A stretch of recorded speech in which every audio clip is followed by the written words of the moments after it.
Abra sua Bíblia na carta de Paulo aos Filipenses. Vamos continuar o nosso estudo nessa epístola. Hoje é a 9ª mensagem e vamos concluir o capítulo 2 de Filipenses.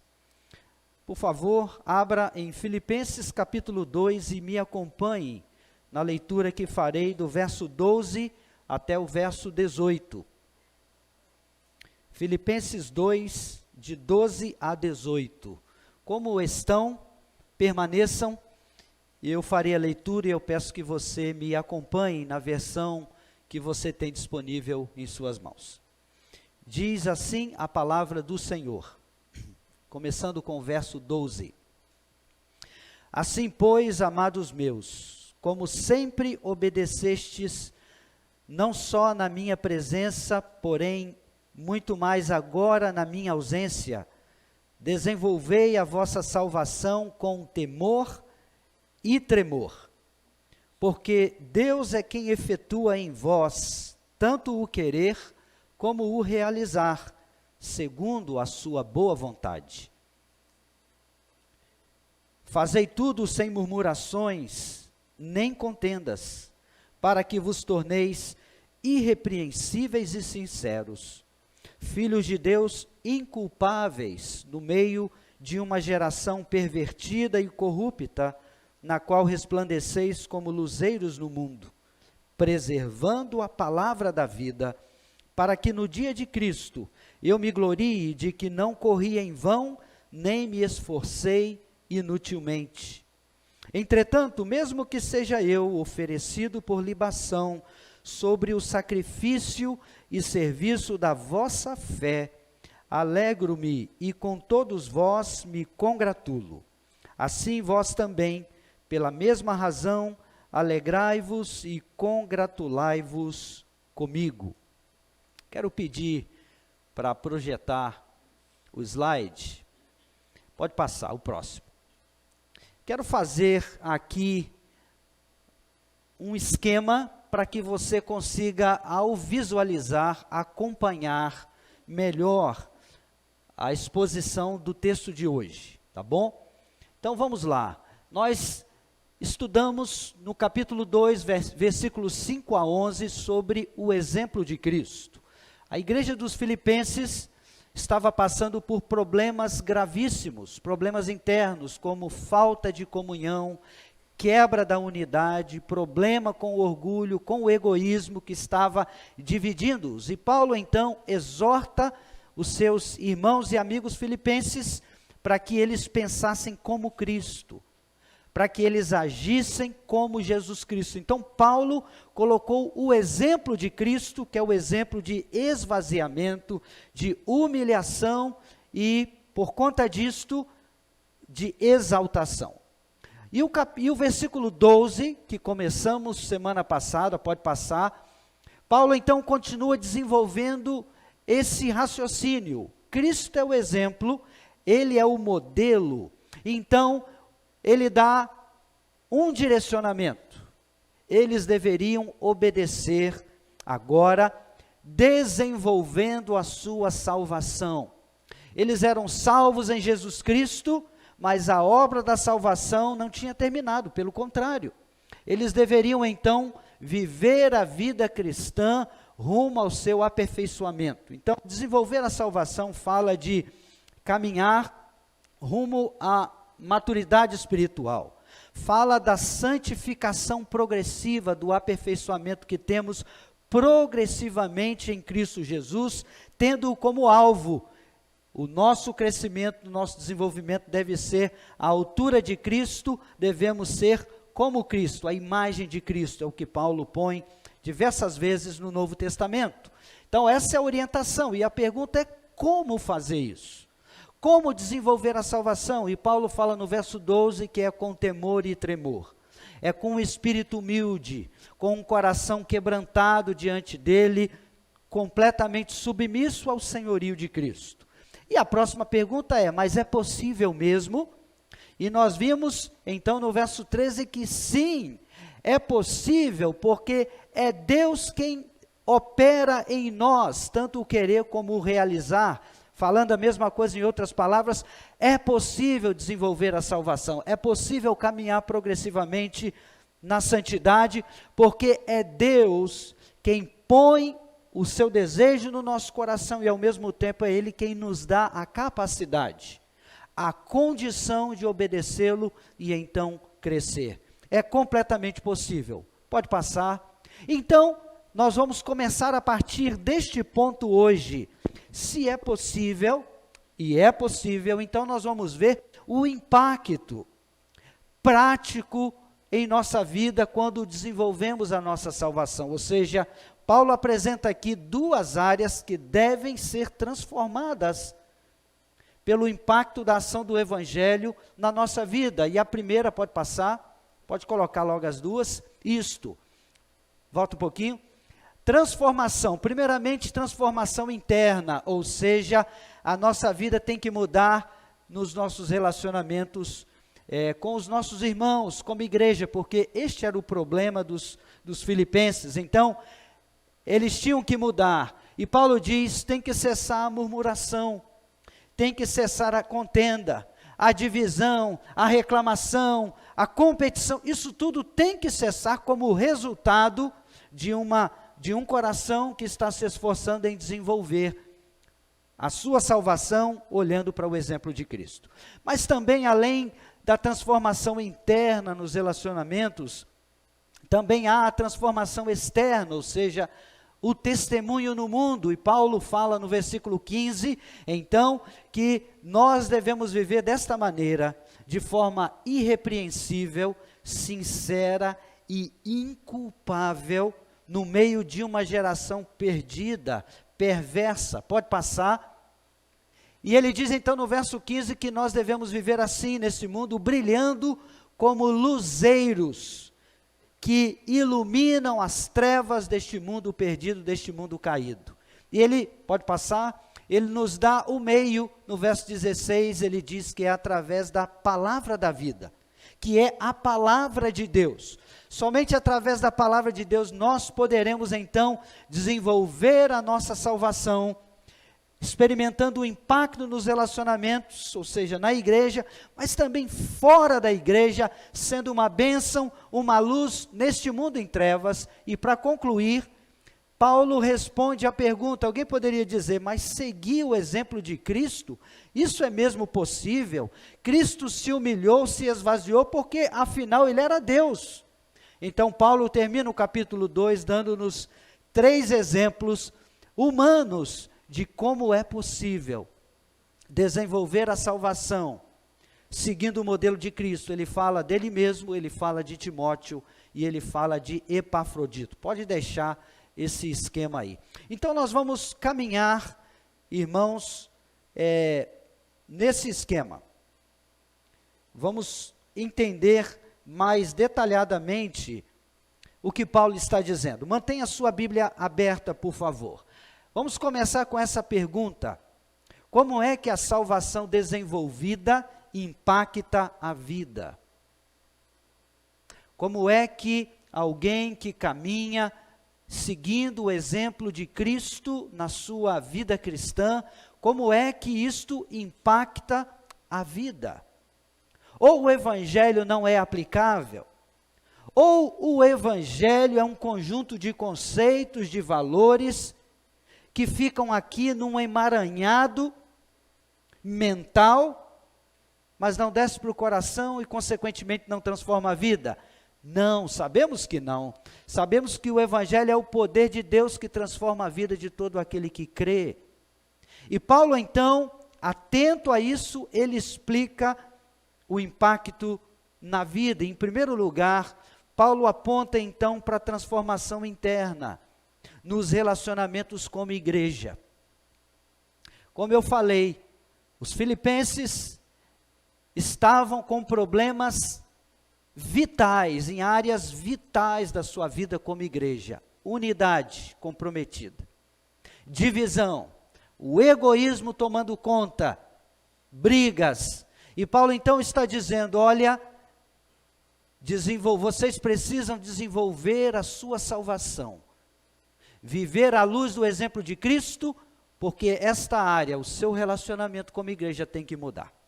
Então ele menciona duas áreas. Em primeiro lugar, ele diz: fazei tudo sem murmurações nem contendas.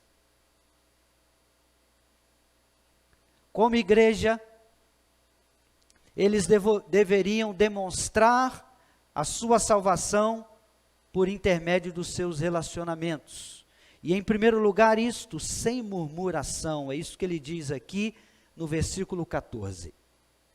O termo grego para murmurações indica um espírito de descontentamento, de teimosia e rebelião.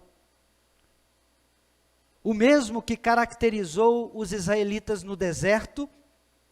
Isso está registrado em Números capítulo 16, por exemplo, e Paulo usou estes exemplos do povo de Israel aqui em 1 Coríntios capítulo 10, você não precisa abrir. Aqui em 1 Coríntios capítulo 10, Paulo menciona 5 pecados que o povo de Israel cometeu contra Deus, e por isso sofreram a punição justa de Deus por causa do seu pecado. E aqui, em 1 Coríntios capítulo 10, no versículo 5, Paulo diz: nem murmureis, como alguns deles murmuraram e foram destruídos pelo exterminador. A murmuração é um problema grave, e o versículo 5 de 1 Coríntios 10 diz que, por essa razão, os israelitas ficaram prostrados no deserto. E no versículo 11 de 1 Coríntios capítulo 10, Paulo diz que essas coisas foram escritas para nossa advertência, para chamar a nossa atenção sobre o perigo, o risco de viver uma vida de murmuração diante de Deus, uns com os outros. Meus irmãos, a murmuração é um problema de fato terrível, porém comum. E por ser comum, muitas vezes perdemos a dimensão de sua seriedade. Mas é um problema de fato terrível, que aborrece a Deus, que macula a igreja, que estraga os relacionamentos, que separa as pessoas em qualquer esfera relacional. Nós podemos murmurar contra pessoas, contra líderes, contra amigos e também contra estranhos, por exemplo. Nós podemos murmurar contra coisas ou ações, por exemplo, projetos, decisões de pessoas, planejamentos, e nós também podemos murmurar contra as circunstâncias, por exemplo, contra a saúde, contra as finanças, o clima, o transporte que temos ou que não temos, enfim. Nós temos 1 milhão de opções, maneiras para murmurar. Mas a orientação de Paulo aqui é: fazei tudo sem murmuração. Fazei tudo sem murmuração. Sabe por quê? Porque a murmuração sempre será contra Deus. Sempre será contra Deus. Essa é a raiz da murmuração. Preste atenção nisso. Eu não murmuro porque eu estou insatisfeito. Eu não murmuro porque eu estou descontente, ou porque eu estou irado, ou porque eu estou chateado com alguma coisa.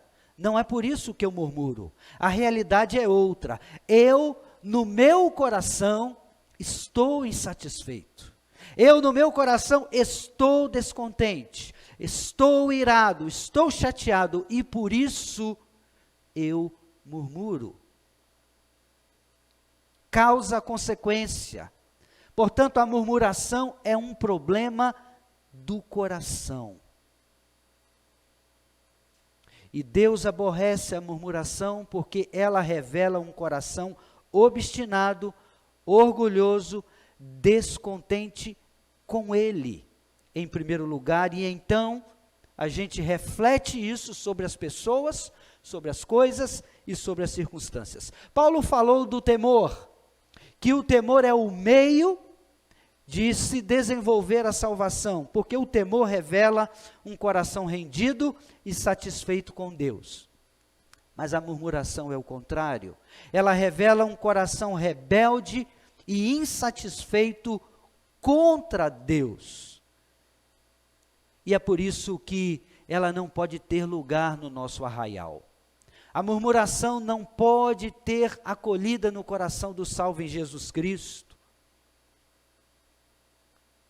E por isso Paulo aponta esta primeira área que deve sofrer transformação, sem reclamar, sem apontar o dedo, sem se rebelar. Porque a murmuração, ela nunca anda sozinha. Ela está sempre acompanhada. E Paulo então fala da contenda. E Paulo também diz que eles deveriam fazer tudo sem contendas. E essa palavra contendas no grego descreve as disputas e os debates inúteis, discussões que geram dúvidas, divisão e enfraquecimento das relações.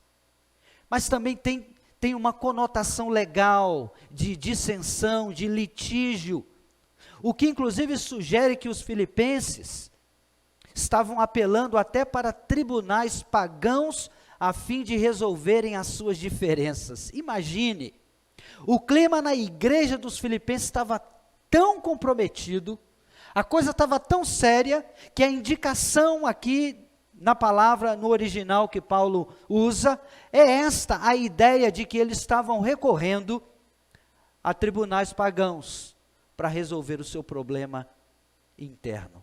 E Paulo está dizendo, gente, o que resolve essas coisas é, siga o exemplo de Cristo. Aqui está o exemplo de humildade, de esvaziamento.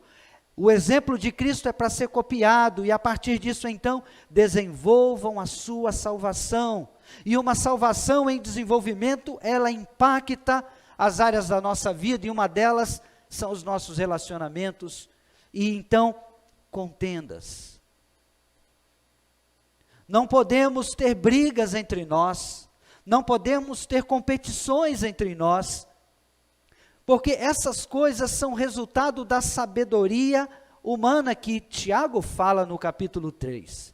Tiago diz que onde há a sabedoria humana, há aí inveja, ciúmes, competições, e ele diz, e toda sorte de coisas ruins. Mas onde está a sabedoria de Deus, aí é diferente. Então nós devemos atentar para isto, murmurações e contendas, porque esse era o problema que a igreja dos filipenses enfrentava, e por isso ele lhes deu essas ordens. Murmurações e contendas são atitudes reprováveis e estão completamente opostas à atitude de Cristo, que ele falou no verso 5, ele diz, olhem para Cristo e tenham o mesmo sentimento, a mesma atitude de Cristo. Murmuração e contenda não tem nada a ver com o exemplo de Cristo. Eu pergunto a você, como estão os seus relacionamentos? Você é alguém que já desenvolveu o hábito pecaminoso de murmurar, de reclamar, quando as coisas não acontecem do jeito que você quer, que você espera, quando as coisas não saem do seu gosto, como é que você reage em casa, com seus pais, com seu cônjuge, no seu trabalho, no seu contexto de estudo, ou até aqui na igreja? É murmurando, é reclamando, é mostrando um coração insatisfeito, rebelde, colocando a culpa, destacando o erro. Muitas pessoas desenvolveram esse hábito pecaminoso. Isso reflete nos relacionamentos. E que tal as contendas, as brigas, as dissensões? Avalie a sua vida, porque uma salvação em desenvolvimento, tem que tocar nessas áreas. Você não pode continuar sendo uma pessoa difícil. Se você é de Cristo, está caminhando na vida cristã, olhando para Cristo, copiando o exemplo de Cristo, ou seja, desenvolvendo a sua salvação, você tem que mudar. Você precisa ser uma pessoa de fácil trato, uma pessoa que perdoa, que é compreensiva, que é sensível e que está disposta a apreciar, a valorizar o outro, a servir. Mas Paulo também apresenta uma segunda área, uma segunda dimensão de transformação. É a transformação externa, ou seja, no testemunho no mundo. Então os filipenses estavam sendo desafiados, encorajados a experimentarem a mudança radical que o Evangelho provoca na vida daquele que obedece o Senhor. Mudança interna, mas também e consequentemente mudança externa. O verso 15 começa dizendo: para que vos torneis? Tem um para quê. Há um propósito aqui. Paulo apresenta uma razão. Se a gente muda de dentro para fora, se o Evangelho transforma essa área da nossa vida, se nós deixamos de ter um coração queixoso, rabugento, e copiamos o exemplo de Cristo, ou seja, nos esvaziamos, nos tornamos humildes, isto vai impactar o nosso testemunho lá fora também. Por isso ele diz: para que vos torneis irrepreensíveis e sinceros, filhos de Deus inculpáveis no meio de uma geração pervertida e corrupta, na qual resplandeceis como luzeiros no mundo. Paulo aqui está respondendo a essa pergunta: como viver no meio de uma geração pervertida e corrupta, que era a geração dos filipenses, que já falamos outra vez aqui. Era uma colônia romana. Havia o culto ao imperador, havia imoralidade profunda, destacada na sociedade, havia um pensamento completamente contra o Evangelho, paganismo total. Era uma sociedade pervertida, corrompida pelo pecado, estavam na escuridão. E Paulo então põe essa questão: como viver no meio das pessoas. E ele então destaca a segunda área de atuação, de transformação da salvação em desenvolvimento. Ele usa então, como eu disse, 3 palavras, eu chamo a atenção para elas: irrepreensíveis, sinceros e inculpáveis. E essas 3 palavras têm a ver, respectivamente, com a relação do cristão com o mundo, consigo mesmo e com Deus. E eu vou destacar isso. A primeira é irrepreensível. Paulo está dizendo: vocês precisam viver de maneira irrepreensível nesta geração pervertida em que vocês vivem. E a palavra que Paulo usa no grego expressa, então, o que o cristão é no mundo. Ou seja, a sua e a minha vida deve ser de tal pureza que ninguém encontrará algo em nós que constitua uma falta no nosso caráter cristão. O mundo não pode, não deve apontar o dedo para a sua vida e acusá-lo de repreensível, de alguém culpável, de alguém que não é íntegro. É isso que Paulo está dizendo, é o contrário. O mundo deve olhar para nós e não achar oportunidade alguma, mas sim ver em nós esse caráter irrepreensível, inculpável, íntegro. É assim que deve ser o nosso relacionamento como cristão em relação ao mundo, irrepreensíveis. Mas Paulo também usa essa palavra e sinceros. E essa palavra, no grego para sinceros, expressa o que o cristão é em si mesmo. Sua realidade, sua natureza. Essa palavra significa literalmente sem mescla, não adulterado. E deixe-me te explicar os empregos comuns deste vocábulo na época de Paulo. Em primeiro lugar, esse termo era usado para se referir ao vinho ou ao leite puros, sem mistura de água, não adulterados. Também era um vocábulo usado na metalurgia da época para falar do ouro e do bronze puros, ou de qualquer metal sem impureza. Mas o terceiro uso, o mais interessante, talvez o que você esteja mais familiarizado,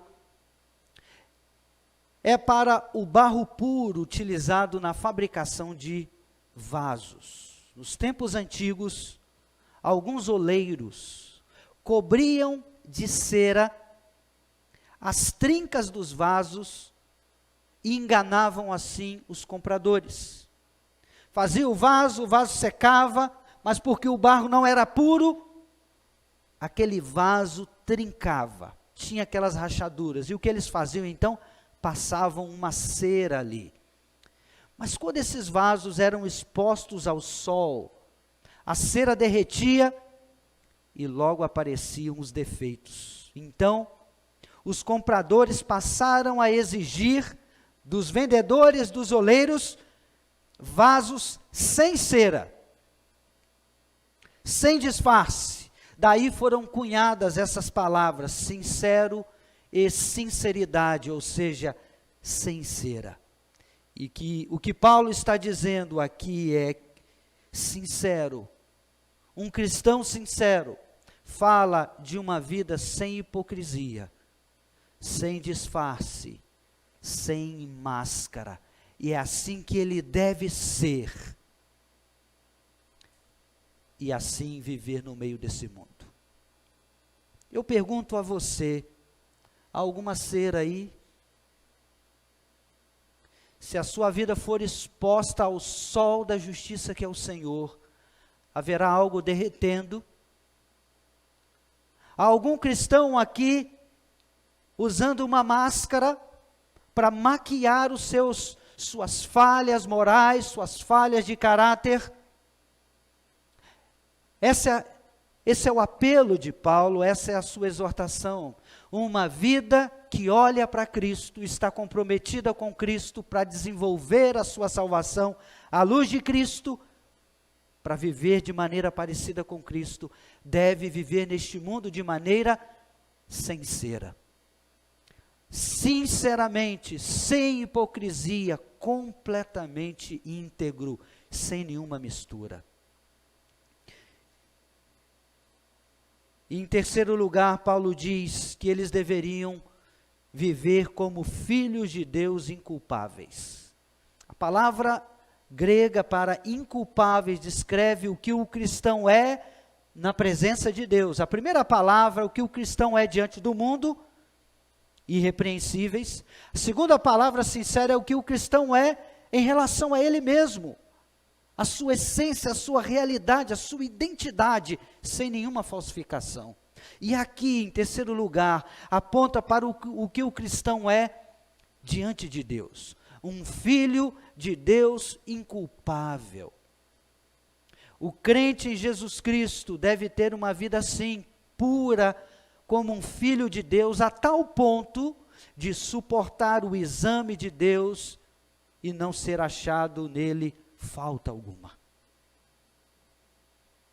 A aplicação mais prática disso seria mais ou menos isso: se Deus agora mesmo passasse a sua vida em revista, como se faz no exército, nas forças armadas, se o nosso general passasse e olhasse você, será que ele encontraria em você alguma falha de caráter?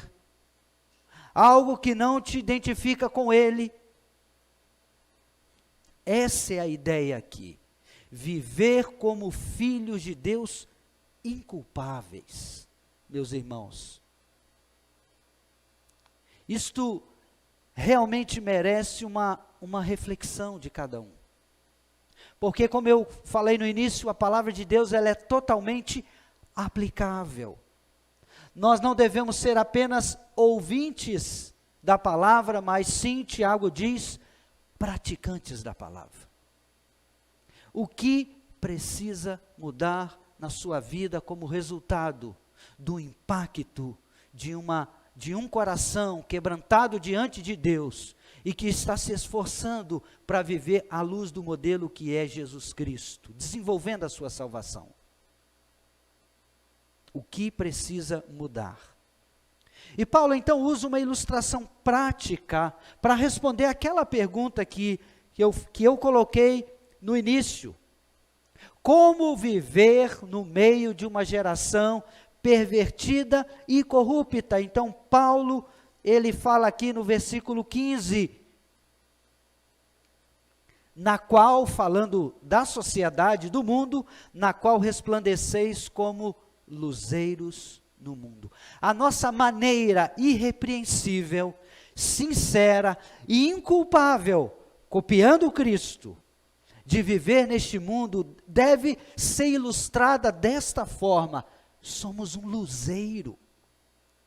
Porque ele já disse que essa geração, era a geração dos filipenses, é a nossa geração também. As pessoas que não conhecem a Deus, Paulo fala, em Efésios capítulo 2, eles vivem segundo o curso deste mundo. Eles vivem segundo o príncipe da potestade do ar, ou seja, Satanás, orientados, liderados por Satanás. Esse é o sistema. E Paulo diz que a pessoa que não conhece a Deus também está refém de si mesmo, porque vive segundo os desejos do seu próprio coração. A pessoa está entregue a si mesma, entregue ao sistema. Por isso, a boa e clara descrição de Paulo, uma geração pervertida e corrupta, ou seja, que vive na escuridão, nas trevas, num mundo tenebroso. E aí Paulo usa essa expressão: vocês devem viver de tal maneira que a sua vida se afigurará assim, como um luzeiro, que vai brilhar, que vai lançar luz na escuridão. E essa palavra luzeiro aqui é interessante.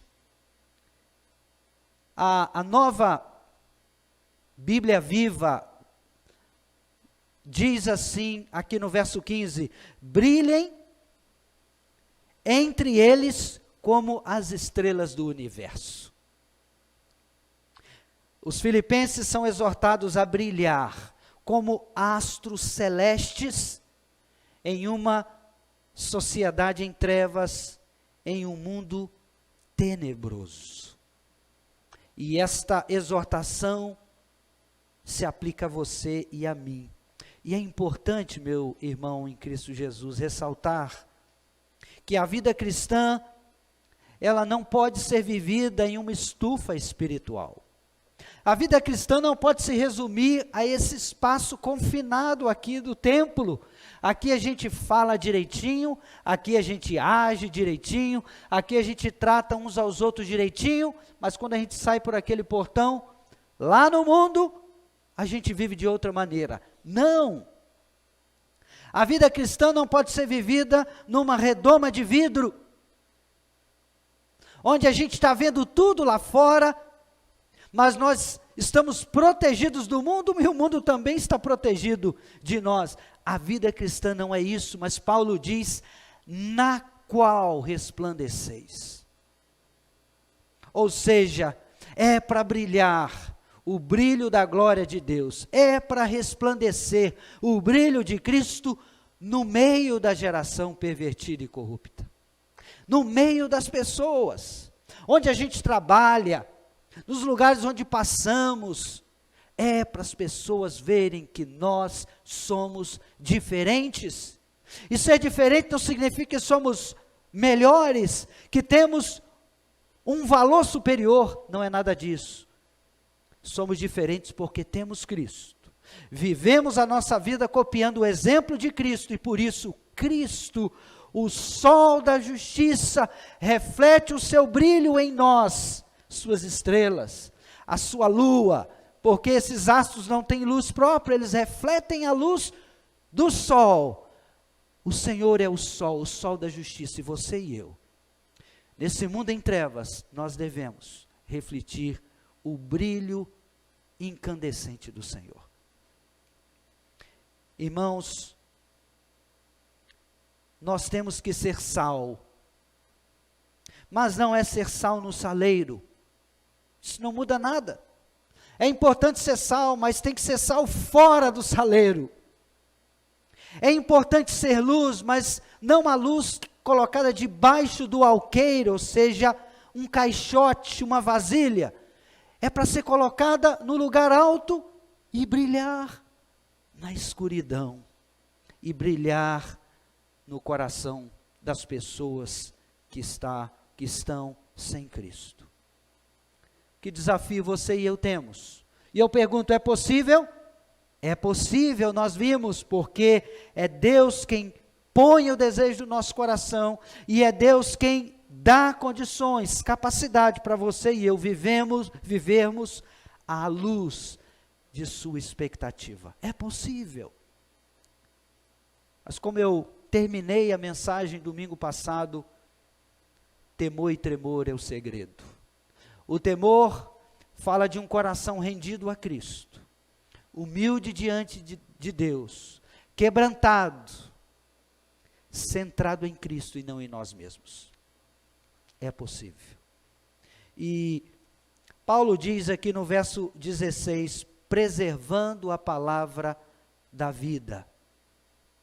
É para ser luz no meio de uma geração pervertida e corrupta, preservando a palavra da vida. Escutem aqui 3 versões mais contemporâneas das que eu estou usando.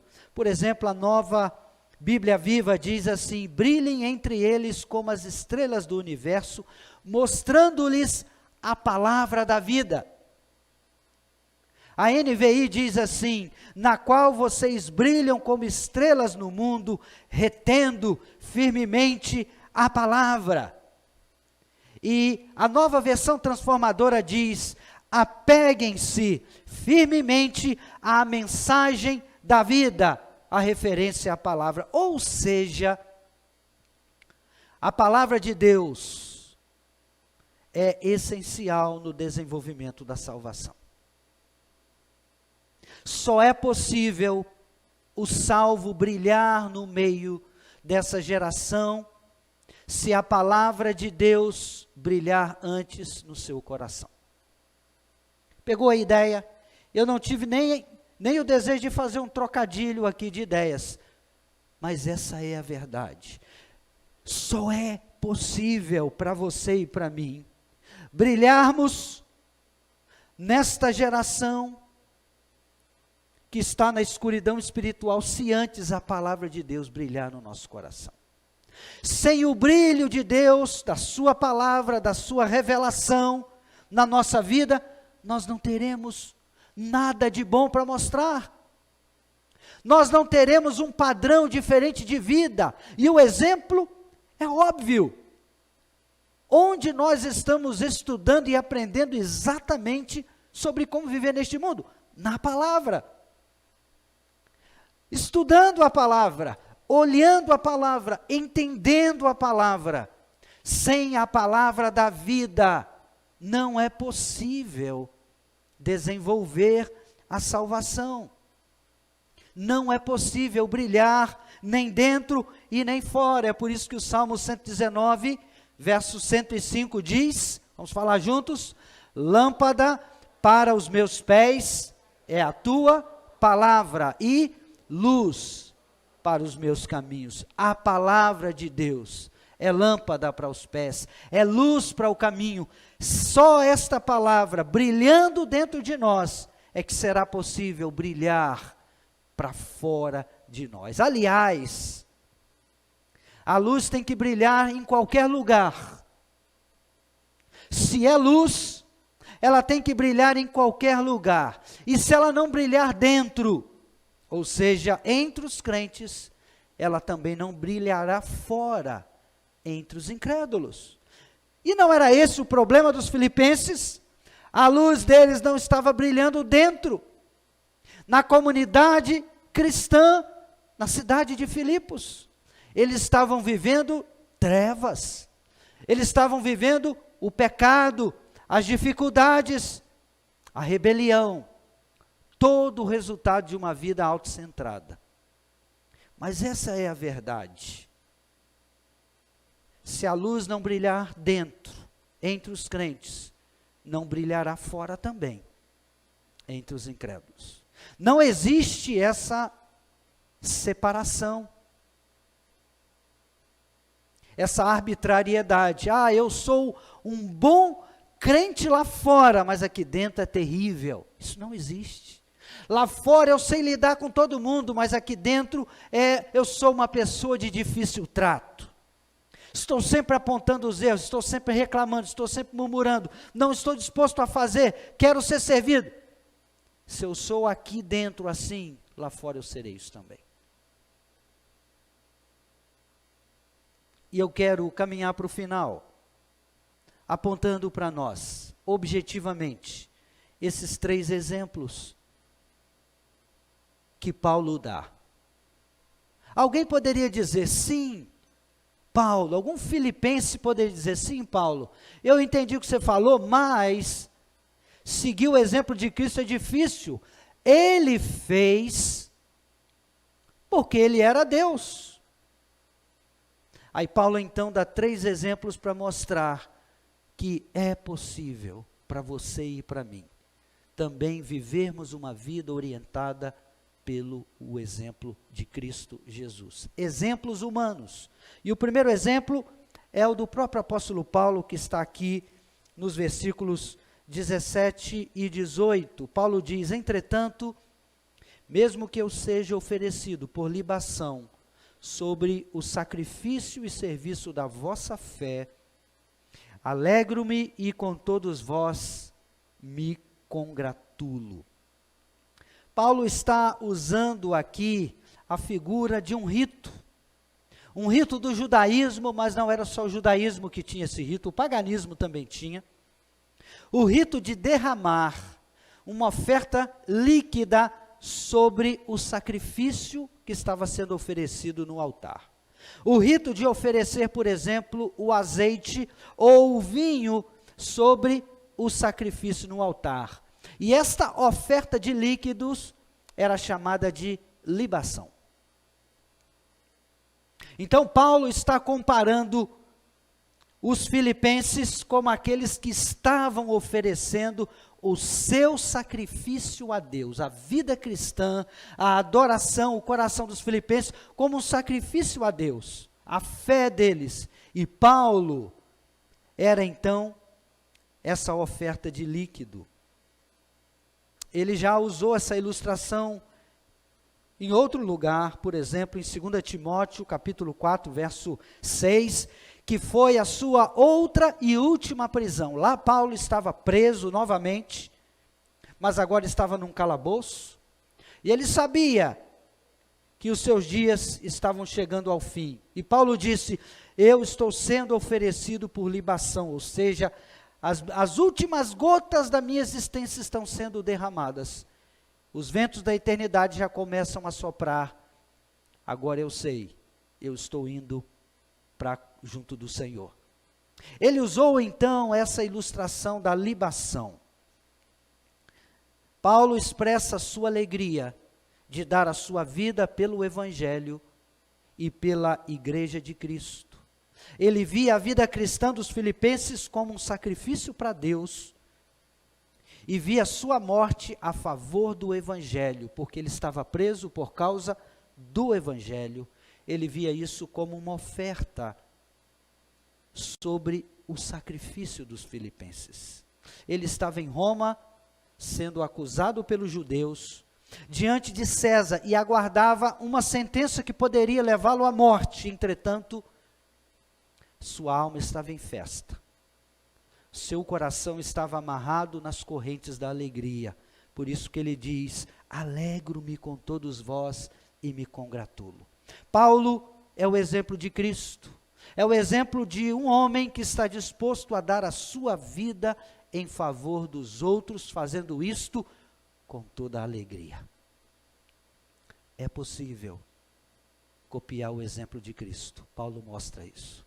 Paulo também nos dá o exemplo de Timóteo. Veja aqui no versículo 20. Paulo desejou enviar Timóteo para encorajar os filipenses. Veja no versículo 20, ele diz: porque a ninguém tenho de igual sentimento que sinceramente cuide dos vossos interesses. Ele está falando de Timóteo. Pois todos eles buscam o que é seu próprio, não o que é de Cristo Jesus. E conheceis o seu caráter provado, porque serviu ao Evangelho junto comigo, como filho ao Pai. Ao contrário dos filipenses, que estavam divididos no oceano do egoísmo, buscando seus próprios interesses, Timóteo era um jovem líder que imitava o exemplo de Cristo. O verso 20 diz que ele buscava os interesses dos filipenses. E o verso 21 diz que ele buscava os interesses de Cristo. E em nenhum lugar está dizendo que ele buscava os seus próprios interesses. No verso 21, Paulo diz: e conheceis o seu caráter provado, pois ele serviu ao Evangelho junto comigo. Timóteo era filho na fé de Paulo, 1 Timóteo 1:2. Ele era cooperador de Paulo, Romanos 16, 21. Ele era mensageiro de Paulo às igrejas, 1 Coríntios 4, 17. Ele estava com Paulo em Roma, Filipenses 1:1. Ele era jovem, 1 Timóteo 4:12. Ele era tímido, 2 Timóteo 1, 7 e 8. Ele lutava com enfermidades, 1 Timóteo 5, 23. Ele cuidava dos interesses de Cristo e dos interesses da igreja, Filipenses 2, 20 e 21. E apesar da sua timidez evidente e de suas enfermidades, ele serviu fielmente ao lado de Paulo em Filipos, Atos 16, em Tessalônica e Bereia, Atos 17, em Corinto e em Éfeso, Atos 18 e 19, e agora ele está com Paulo em Roma. Conclusão: Timóteo tinha um caráter provado no Evangelho. Que homem sério, que homem dedicado. Já foi dito que o melhor caminho para ser feliz é fazer os outros felizes. Timóteo vivia assim. Ele é o exemplo de Cristo. É um homem que tem um caráter provado, de quem está gastando a sua juventude, buscando os interesses dos outros e de Cristo, e não os seus próprios. Timóteo era um exemplo de alguém que copiava Cristo. E finalmente Epafrodito. Paulo fala de Epafrodito, que foi o enviado da igreja dos filipenses para ajudar a Paulo nas suas necessidades. Epafrodito é citado somente aqui, em nenhum outro lugar na Bíblia, somente aqui nessa epístola. Ele é um exemplo de servo, um homem sempre pronto para servir. Paulo se refere a ele como meu irmão, meu cooperador e meu companheiro de lutas.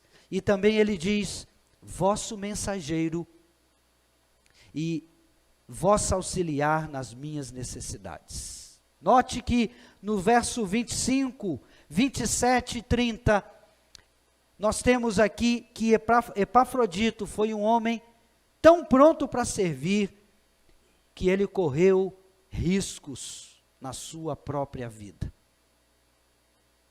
Ele, diz a Bíblia, por causa da obra de Cristo, no verso 30, ele quase morreu, arriscando a própria vida para suprir a ajuda que os filipenses queriam dar. arriscou a própria vida para que Paulo recebesse ajuda. Epafrodito é o exemplo de Cristo, um servo, cooperador, companheiro, disposto literalmente a morrer para servir os outros.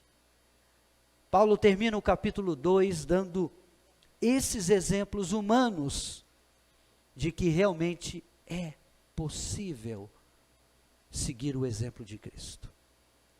Isso deve soar a você como um grande encorajamento para desejar viver à luz do Evangelho. Eu termino citando o exemplo de uma missionária, alguém mais contemporâneo a nós. Contei isso recentemente no Congresso dos Jovens, mas eu quero que você ouça essa ilustração e assim eu vou terminar essa mensagem. Ellen Roseveare. Ellen foi uma missionária evangélica inglesa que serviu a Deus no Congo, na África. Aos 28 anos de idade foi enviada para aquele país durante uma guerra civil. Era uma jovem extremamente bem preparada. Ellen era médica, com doutorado em medicina pela Universidade de Cambridge. Era também enfermeira, altamente capaz.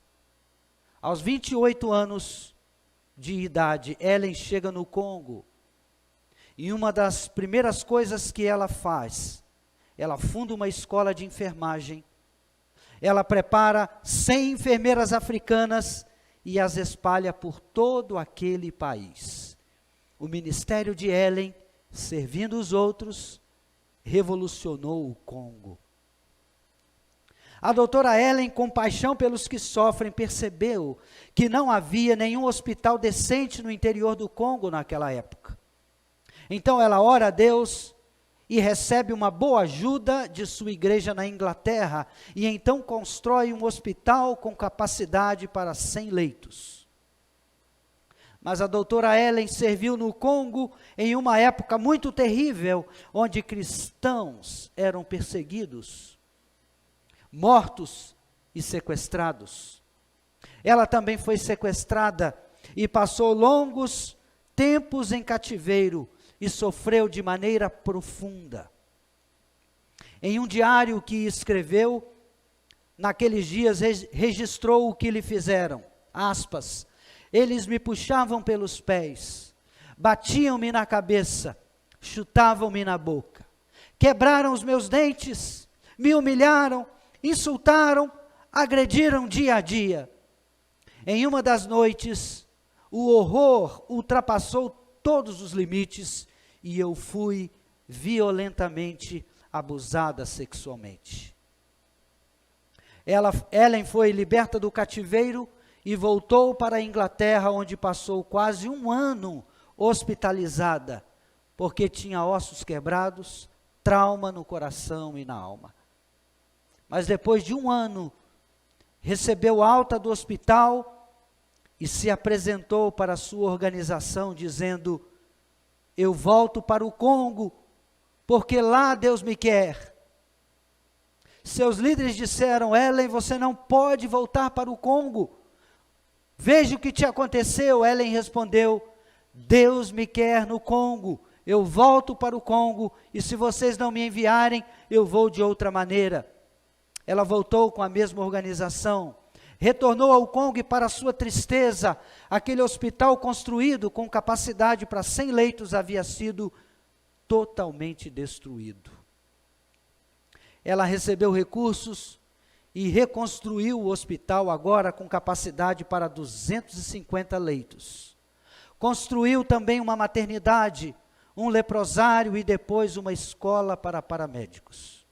Ellen serviu no Congo por mais de 30 anos e deixou um grande legado. Ela faleceu em dezembro de 2016, aos 91 anos de idade. Eu desejei contar o exemplo de Ellen, poderia contar de vários outros missionários. um exemplo contemporâneo a nós, mais próximo de nós, mas que ilustra do mesmo jeito, o exemplo de uma vida que viveu segundo o modelo de Cristo, pensando em servir os outros e não pensando em si mesmo. Meu irmão, avalie a sua vida. A mensagem de Paulo aqui no capítulo 2 chama a nossa atenção exatamente para isso. A vida não é para ser vivida para nós mesmos. E por isso temos o exemplo de Cristo. Esvazie-se de você. Humilhe-se diante de Deus e então sirva as pessoas. Viva para os outros. Não busque os seus interesses, Paulo diz, mas viva pensando no que é melhor para os outros. Desenvolva a sua salvação e que isso impacte os seus relacionamentos na casa de Deus, mas também como um luzeiro que você brilhe fora nessa geração pervertida, nesse mundo tenebroso. É possível. Em Deus nós temos todos os recursos e nós temos exemplos de que realmente nós podemos. Considere isso diante de Deus. Deus nos abençoe.